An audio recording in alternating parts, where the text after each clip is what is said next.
alhamdulillahi wa kafa wasalaatu wasalaamu ala rasulil mujtaba adọ́pẹ́ fún ọlọ́run ọba atọ́rọ ìkẹ́ àti ìgẹ̀ fún ànábì wa muhammad abẹ́lẹ́wọ̀n ọba subhanahu wa ta'ala gbogbo ń tàn fẹ́ lóore kọ́lọ̀n kó ṣẹ́fẹ́ ní kọ̀ọ̀kan wa gbogbo ń tàn mi wá kọ̀ ní aburú kọ́ba ta'ala kó gbé jìnnà sí ẹnì kọ̀ọ̀kan wa. ìjókòó tòní lágbára ọlọ́run ọba ohun tí a tún mẹ́nu bà ó yàtọ̀ sí ètí àti ń bá bọ̀ a máa sọ nípa zakat yíyọ pàtàkì rẹ̀ àtàǹfààní tí zakat yíyọ tí ó ṣe fún gbogbo mùjúmùwà. zaka owó nìkan ìlà máa gbọ́, zaka wo ìlú tún wà, báwo láàsì ṣe yọ. ẹ jẹ́ n bẹ̀rẹ̀ láti ìpìlẹ̀. tá bá ń sọ nípa zaka ó ní òdiwọ̀n kan èyí tá a máa mú jáde bówó nínú owó kan tí a ṣàlẹ́sà, yẹni pé ó níye tí owó tí yóò tóun bá ti á tó òdiwọ̀n tó yẹ kó tóun ń tá wà á yọ jáde nínú rẹ̀ ni a máa ń pè ní zaka. àwọn wo láwà á yọ fáwọn ìjọ kan, àwọn èèyàn bíi mẹ́jọ kan tọ́ba àlékè ọlá tó dákọ̀ wọn nínú alukur'an pẹ̀lú àwọn májẹ̀mú kan léyìí tó ṣe pé ọ̀rọ̀ mọ́. zakat yíyọ orígun ẹlẹ́ẹ̀kẹta ló wà nínú orígun ẹ̀sìn islam márààrún.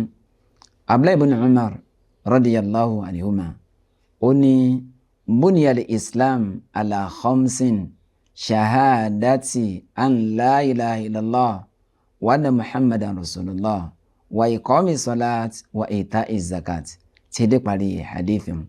ẹni pé táwọn sọ nípa islam wọ́n máa pa sórí orígun àbí òpó bíi márùn.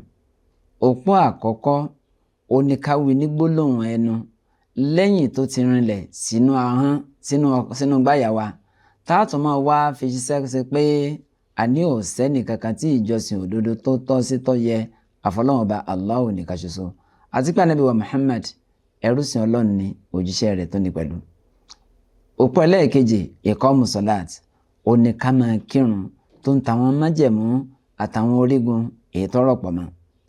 ẹ̀ẹ̀kẹta wà ní ìtàù zakat, káyọ zakat. nínú hadith Anas radiyallahu anhu ó ń sọ nípa òjíṣẹ́ náà bá sallallahu alayhi wa sallam ìgbà tó ná Mu'adh lọ sílẹ̀ Yemen. ó ní rẹ̀ Mu'adh, ìlú Yemen ló ń lọ yìí o, innaka ta'ti qawman ahlal kitab, ó bá àwọn èèyàn kan pàdé níbẹ̀. àwọn ìjọ tó bá pàdé yìí àwọn tá a ti fún ní tírà síwájú ni o, àwọn tí wọ́n ti ní máa ń pa ẹ̀sìn tẹ́lẹ̀ ni o. tó bá wá débẹ̀ àkọ́kọ́ dáwà tó ṣe ni wípé an yuwahhidullah, káfà so fọ́lọ́n níbi ìjọsìn.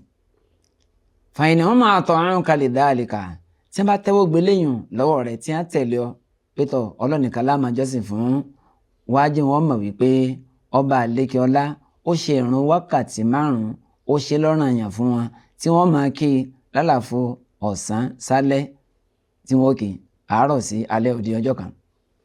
fa in ata'uka lidhalika, tí wọ́n bá tún wá gbéléyìn náà tí wọ́n tún gbọ́ eléyìn náà lọ́wọ́ rẹ̀ a jẹ́ pé fa'alimuhum anna Allah iftarada alayhim sadaqatan tukhadhu min agniyaihim faturaddu fi fuqaraihim.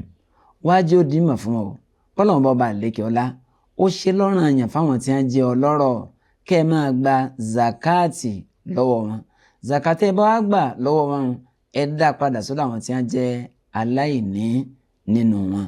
yẹn ni pé ìlú tá a bá ti gba zaka ìlú náà láti yọ zaka.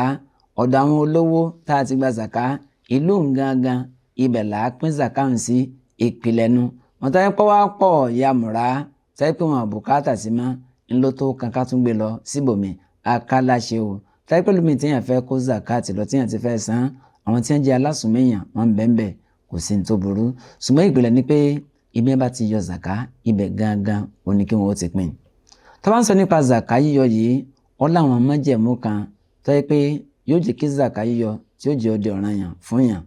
májẹ̀mú aláwọ̀kọ́ al-islam, ẹni tí ó gba zaka, ẹni tí ó yọ zaka tá a gba zaka lọ́wọ́ rẹ̀ ìkíní ó gbọ́dọ̀ kó jẹ́ mùsùlùmí náà.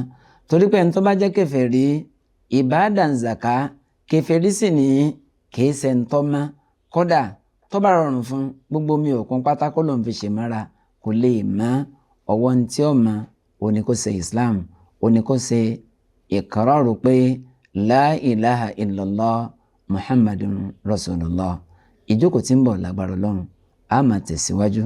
wala taqulanna li shay'in inni fa'ilun dhalika ghadan illa an yasha Allah.